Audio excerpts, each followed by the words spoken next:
Calaroga Shark Media. From Washington, D.C., where somebody's got to run, this is Ballot. That's right. And today we'll take a look at the then what. Let's hit this.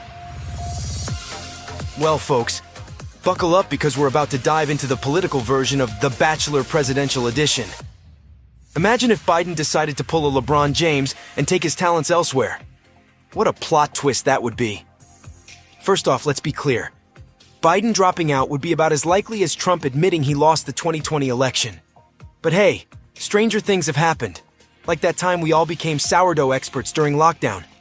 If Biden did decide to peace out, we'd have ourselves a good old-fashioned delegate free-for-all. Picture it.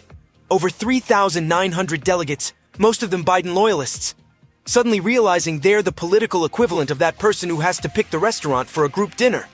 The pressure! Now, you might think Kamala Harris would be the obvious choice. But hold your horses. We could see a whole parade of ambitious Democrats suddenly remembering they've always wanted to be president.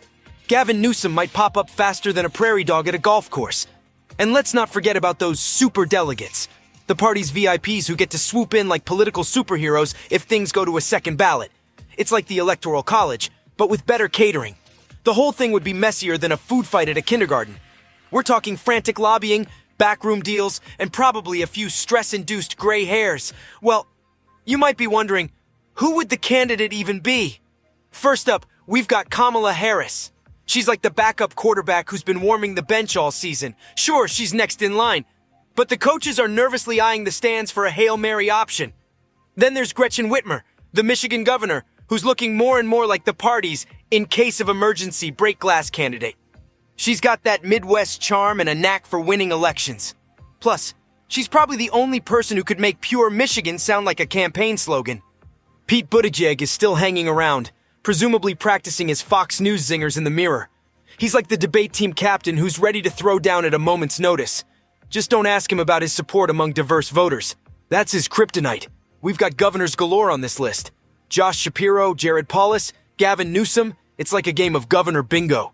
Newsom's been preening for the spotlight so hard he might pull a muscle.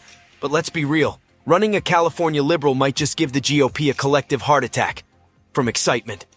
And then there's the ultimate fantasy pick, Michelle Obama. She's got the popularity of a rock star and the political savvy of, well, an Obama. But getting her to run for president would be like trying to convince a cat to take a bath. Good luck with that. So there you have it, folks. The Democratic Party's break glass in case of Biden emergency list. It's a real who's who of wait who. And oh yeah, that person. Stay tuned for our next segment. Rock, paper, scissors. How the DNC might actually choose their next nominee. I hear it's got better odds than their current strategy.